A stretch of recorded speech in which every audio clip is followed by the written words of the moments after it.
시간에 우리 이용복 선교사님 나오셔서 교회의 하나됨이라는 제목과 그리고 요한복음 17장 11절에서 26절에 있는 29절에 있는 말씀을 가지고 전파하실 때 큰 은혜를 받는 복된 이 시간 되기를 간절히 소원합니다. 선교사님 나오시겠습니다.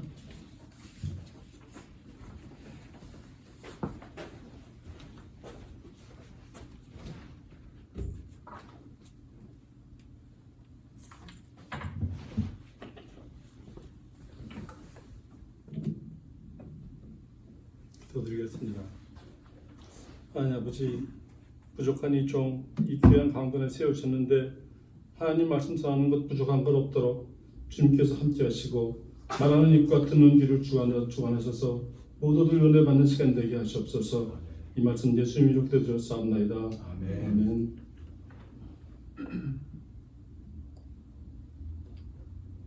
여러분 잘 아시는 아인슈타인은요, 유대인으로 독일에서 태어났습니다. 그가 1905년에 발표한 상대성 이론은 6명의 유대인 물리학자들이 그것을 근본으로 원자탄 개발을 시작하였습니다. 유대인을 뉘른베르크 법이라는 법을 제정해서 특별히 차별을 하고, 그리고 홀로코스트로 600만 명을 독가스로 희생시킨 독일, 그 독일이 2차 세계대전 1945년에 또 도발을 합니다. 그래서 유태인 과학자들이 원자폭탄 제조 기술을 미국에 제공하기로 하고 루즈벨트 대통령에게 1939년 4월 10일 편지를 보냅니다.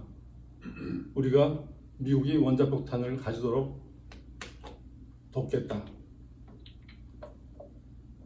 미국이 암호명 맨하탄 플랜으로 1945년 초 2월이라고 그러는데 정확한 날짜는 나오지 않죠. 원자폭탄을 제조 완료합니다. 그런데 루즈벨트 대통령이 1945년 4월 12일 날 뇌출혈로 갑자기 사과하시고 부통령이었던 트루만 대통령, 33대 대통령이죠. 82일 만에 대통령이 돼가지고 원폭 사용의 결정권자가 됩니다.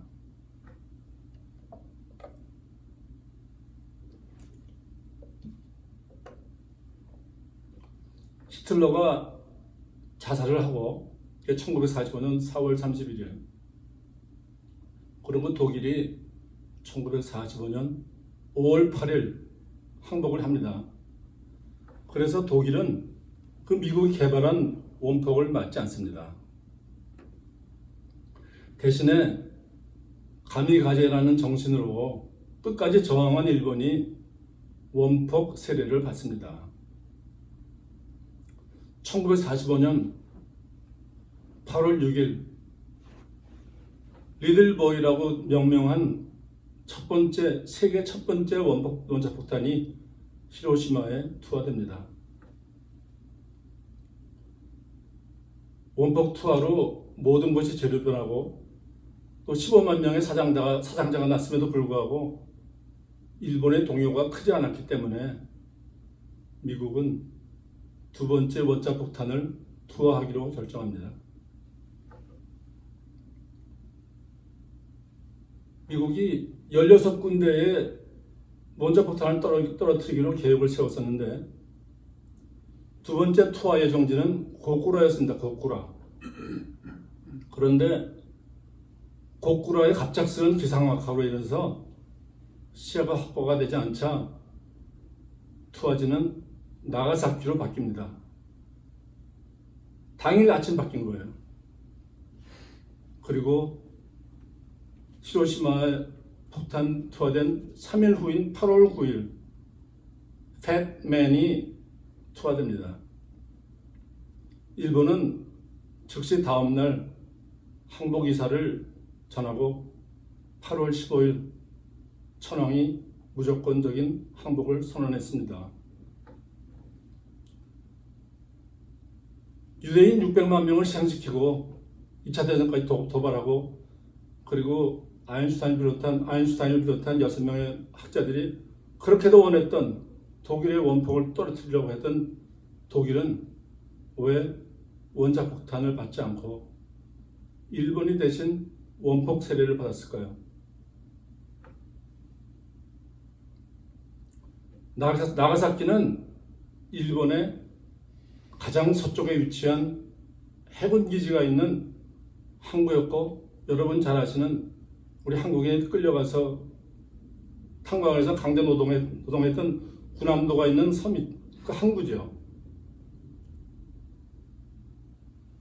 당시는 태평양 항로가 없었기 때문에 일본에 가기 위해서는 인도양을 통해서, 우리 제주도 앞을 통해서 가는데, 그 일본의 최서단에 위치해 있었기 때문에 나가사키로 선교사들이 1550년에 포르투갈 선교사를 처음으로 많은 선교사들이 도착하였고, 그 당시 교통이 좋지 않았기 때문에 나가사키를 중심으로 많이 선교를 하였습니다. 도요토미 히데요시 그 토쿠가와 이에야스를 거치면서 명치 유신 전인 1800년대까지 250년 동안 나가사키에서는 700명이 넘는 선교사가, 그리고 그들을 따르던 수십만의 성도들이 순교하였습니다.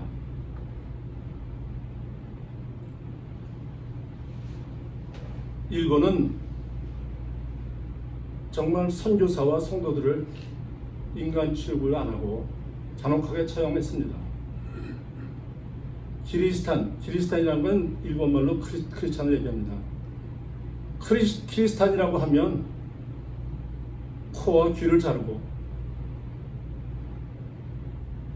불빛 구덩이에 던지고, 또 부활을 못하도록 머리와 몸을 따로 구별해서 던지고, 죽여서 바다에 던질 때도 헤엄쳐서 살아나지 못하도록 손가락을 잘라서 피가 나도록 해서 바다에 던졌다고 합니다. 오사카와 교토에 갔던 선교사와 그 다른 선교사, 그 기독 성도 24명이 있었는데, 그들이 체포돼서 나가사키로 데려가서 처형하려고 끌고 가던 중에 그들이 계속 기도하고 찬양하고 은혜로운 태도를 보이는 것을 보고 끌고 가던 교도관 2명이 회심을 해서 결국은 26명이 800km가 넘는 나가사키까지 갑니다. 나가사키 니스자와 공원의 키리스탄, 즉 크리스찬 언덕이죠. 키리스탄 언덕에 도착했을 때 그 위에 꽂혀있는 26개의 말뚝 십자가를 보고 그들은 뛰어가서 예수님과 같은 모습으로 순교하게 됨을 감사하면서 찬양하고 기도드리며 순교하였다고 합니다. 일본이 우리나라와 아시아 제국에서 저지른 엄청나고 잔인한 비열한 만행과 250년간 선교사와 기독 성도들을 박해하고 순교시킨 행위는 하나님의 천벌을 받기에 충분했습니다. 하나님은 그 표징을 하나 나가사키에 남기셨습니다. 피폭 위치에 있었던 우라카미 성당 종탑의 종이 폐허가 된 중에 오로지 남아있었다고 합니다. 철을 녹이는 용광로 온도가 보통 섭씨 1500도인데 원폭 중심의 온도는 4000도랍니다. 4000도. 그러니까 어느 것도, 특히 철이 녹지 않을 수가 없는데 멀쩡했다고 하는 것은 모두가 기적이라고 하면서 지금도 나가사키 종으로 불리고 하나님 천벌의 징표로 남아있습니다. 오늘 주보를 보니까 토마스 선교사 얘기가 나오고 순교는 결국 선교는 결국 순교다라는 얘기를 들었습니다. 저희들이 중국과 몽골에 선교할 때도 11년간 선교할 때도 그 화장 문화라든지 또 먹는 것, 자는 것 모든 것이 모든 이런 후진국은 다 마찬가지겠죠. 힘들죠. 그런데 제가 생각하기는 선교사는 선교사일 수밖에 없다는 생각을 합니다. 예를 들어서 저같이 성격이 좀 괴팍하고 불의에는 참지 못하고 비록 화를 잘 내고 그러지만 그런 사람들이 어떻게 보면 선교사의 덕목이라고 할 수 있겠죠. 우리 박종인 목사님 같이 차분하시고 그러신 분들은 본국에서 말씀을 전해야 되고 저같이 이렇게 성격이 좀 과격한 편이고 오랫동안 사업을 하고 어려운 걸 많이 겪었던 사람들 선교지에 가서 선교하다가 기꺼이 천국의 면류관을 쓰는 이런 성격이 하나님이 어릴 때부터 선택을 하신 것이겠죠. 오늘 우리는 이번 주를 선교주일로 섬깁니다. 하나님께서 세상을 구원하시기 위해서 예수 그리스도를 보낸 것처럼 예수님께서는 이 세상을 구원하시기 위해서 교회를 세우셨습니다. 따라서 교회는 세상 구원을 위한 말씀 전파의 도구가 되어야 합니다.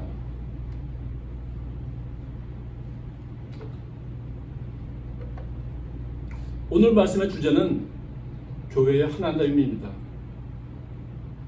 요한복음 17장은 죽음을 앞두신 예수님의 우리와 교회를 위한 기도입니다. 너무 좋으니까요. 요한복음 17장 1절부터 26절까지 천천히 읽어보시기 바랍니다. 11절에 거룩하신 아버지여 내게 주신 아버지의 이름으로 그들을 보존하사 우리와 같이 그들도 하나가 되게 하옵소서라며 성부 하나님, 예수님, 교회가 하나 되기를 간구하십니다. 16절에 내가 세상에 속하지 아니한 것 같이 그들도 세상에 속하지 아니하였사옵나이다 하면서 우리도 우리 기독 성도들도 성결함과 속죄가 되었음을 강조하십니다.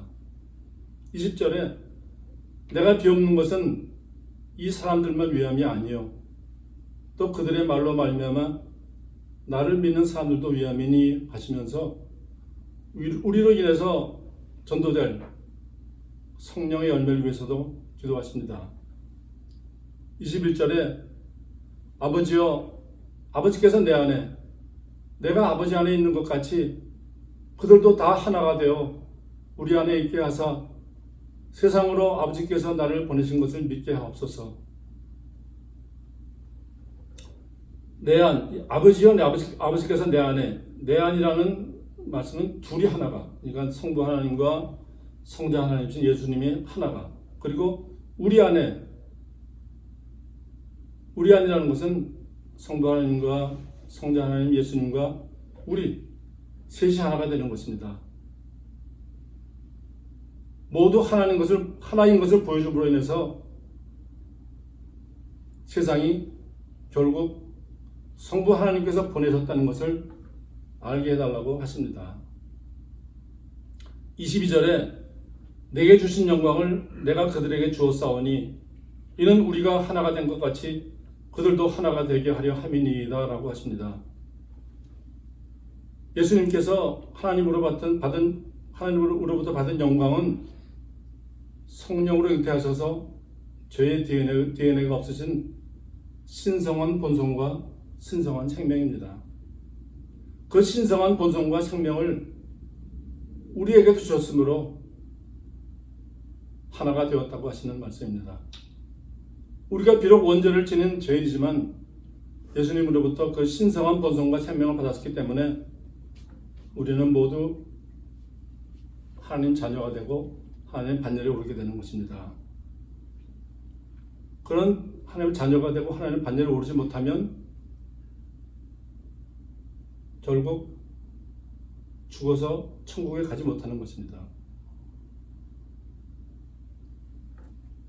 WCC 세계교회자협의회에서는 이 하나됨을 인용해서 모든 종교와 종파가 하나가 되어야 한다고 합니다. 그러나 그것은 잘못된 것입니다. 우리 예장합동 측은 그리고 청교도적 보수 입장에서는 그것이 다원주의이기 때문에 인정하지 않습니다. 결국 그래서 합동 측과 통합 측이 갈라지는 원인이 되기도 했죠. 교회의 하나됨은 종파들이 하나 되는 다원주의를 말하는 것이 아니고 성부 하나님, 예수님, 그리고 우리와 교회가 세상 구원이라는 하나의 목표로 말씀 전파와 영혼 구원에 힘쓰는 것을 말할 뿐입니다. 교회의 하나됨을 말하면서 계속 전하라, 행하라고 하는 것은 성도들의 신앙생활이 실제로 주일 예배와 친교 등에만 국한되어 있기 때문입니다. 초대교회 성도들이 성령 충만하고 적극적으로 참여하고 나가서 말씀을 전했던 모습은 2000년이 지나면서 모두 사라져 버렸습니다. 물론 잘하시는 분도 소수 계십니다. 저도 집사 때 참 교회를 많이 했습니다. 성도들이 직접 교회 사역에 참여하지 않는 모습은 성도들에게 성경의 소유마저도 금했던 천주교에서 비롯된 것이고 또한 현대의 포스트모더니즘적인 이기적인 행태의 영향이기도 합니다. 선교 동원가였던 존 모트 박사는 기독교 선교의 서론에서 선교와 전도의 불은 불신자에게 전도하려는 열정에 불타는 목사의 성도들을 통해서 치러진다고 하였습니다. 코넬 대학을 나오고 평신도였던 그는 마태복음 6장 33절 너희는 먼저 하나님의 나라와 그의 의를 구하라는 말씀에 감동받고 YMCA를 60년 그리고 전도 그리고 선교사 파송을 위해서 열심히 헌신하였기 때문에 노벨 평화상을 수상하였습니다. 그는 1907년 우리나라의 평양 대부흥운동에도 참석하여서 당시 조선인들의 뜨거운 신앙과 열정을 보았고 1955년 소천할 때까지 수차례 더 한국을 방문하였고 항상 말하기를 한국은 동방의 예루살렘으로 앞으로 최대의 선교 파송국이 될 것이라고 하였습니다.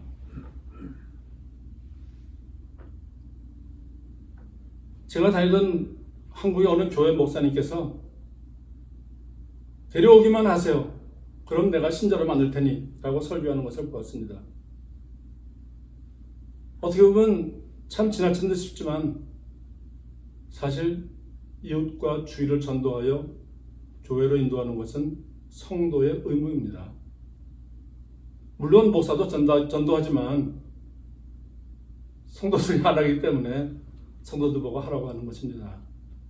그것이 바로 교회의 하나됨이기도 합니다. 지성소의 휘장이 제거되고 만인제사장으로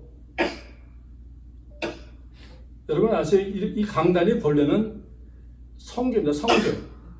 옛날에 지성소, 성소고 지성소가 이게 지성소인데 여기는 대제사장밖에 못 들어갑니다. 그래서 성교에서 그 성도들이 원하는 벌 사함을 얘기하고 그리고 나갔을 때는 그 사람의 벌이 사해진 것입니다. 근데 그 휘장이 예수님 십자가에서 죽으신 순간 제거됐잖아요. 그래서 기독교인들은 모두 여기 올라올 수 있고 하나님의 말씀을 들을 수 있는 것입니다. 그전에는 들을 수 없었어요. 그래서 우리 기독교는 모두 주님의 자녀이고 주님의 종입니다. 목사님만 주님의 종인 것이 아니라 어떤 분은 이렇게 얘기하는 걸 들었어요. 목사님께서 저 하나님의 종으로서 여러분을 섬기겠습니다 말합니다. 그것은 동방정교와 천주교에서 하는 목사가 여러분보다 조금 위라는 걸 얘기하는 것입니다. 근데 실제로 그렇지 않죠. 목사님은 단순히 하나님의 말씀을 대변하는 것 외에는 없습니다. 물론 교회를 운영하고 하시지만 원래 성도들도 같이 교회를 운영하는 거예요. 원래 장로님, 집사님이 교회를 운영하는 거예요. 한 설문기관이 제가 요새 며칠 때 금식 중이라 지금 자꾸 입이 막힙니다. 한 설문기관이 기독교인들에 대한 인식을 조사한 결과가 나온 게 있습니다. 예수 믿는 사람 중에 나쁜 사람이 있는 이유는 무엇입니까?가 20%였습니다. 예수 안 믿으면 착한 사람도 지옥 갑니까? 17.6%였습니다. 술, 담배는 왜 하면 안 됩니까? 16.3%. 교회는 꼭 가야 합니까? 11.1%. 헌금은 꼭 내야 합니까? 9.8%. 왜 기도할 때 웁니까? 8%. 전도는 꼭 해야 합니까? 6.5%. 그리고 기독교는 왜 그렇게 배타적입니까? 이게 불교도들이 하는 얘기겠죠. 그리고 마지막으로 이런 얘기가 있었습니다. 왜 목사와 장로 중에도 나쁜 행동하는 사람이 있습니까? 등이었습니다.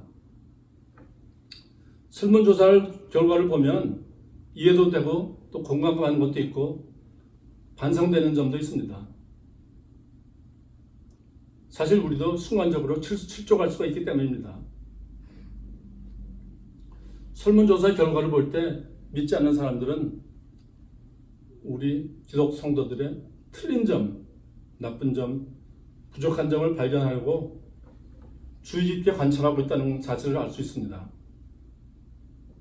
그러니까 그것을 뒤집어 보면 만일 우리가 신앙적이고 은혜롭게 행동을 하고 그러면 그 행동만으로도 전도가 될 수 있다는 말입니다. 물론 말씀을 전파해서 전도해야 되겠지만 우리 행동만으로도 전도가 될 수 있다는 것입니다.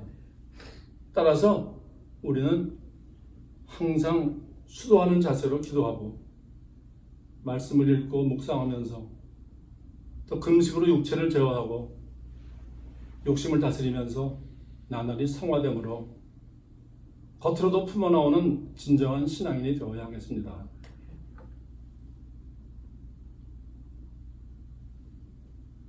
성도 한 분이 교회에 출석하고 또 훈련받은 후에 세례받아서 주님의 자녀가 되는 것은 하나님의 정해진 때와 권한에 있습니다.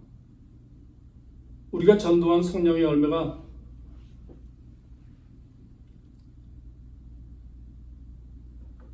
우리 교회가 아니고 다른 교회에서 신앙생활을 했던 그것은 중요하지 않습니다.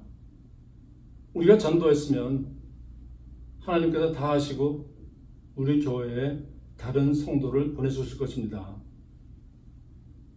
이번 주간부터 모두가 하나 돼서 전도에 힘쓰도록 합시다. 오늘 말씀의 결론은 첫째, 이역 땅에서 말씀 전하는 선교사들과 성도들의 순교에 흐느끼시면서 천국 영생 면류관을 씌워주시는 하나님의 사랑은 지대하시다. 둘째, 교회는 성부와 성자 그리고 교회가 하나됨으로 세상 구원을 위해 말씀 전파와 영혼 구원에 힘써야 한다. 셋째, 믿지 않는 신령들이 지켜봄으로써 이기적인 신앙을 버리고 경건한 모습을 보여주기 위해서 우리는 나날이 성화되어야 한다. 넷째, 열심히 헌신 봉사 전도하면서 우리 사랑의 교회를 부흥시켜야 한다 였습니다. 우리 사랑의 교회 성도님들 교회 하나됨으로 받은 사명 잘 감당하는 신앙인이 되시기를 간구합니다. 아멘. 기도드리겠습니다. 하나님 아버지, 주님 말씀 주신 말씀 전하였습니다. 저희들의 이기적인 것 고쳐주시고 교회 일에 적극 참여하며 나날이 성화되게 하여 주시옵소서. 우리 사랑의 교회에 많은 성령의 열매가 맺히기를 간구하며 우리 주 예수 그리스도 이름으로 기도드리옵나이다.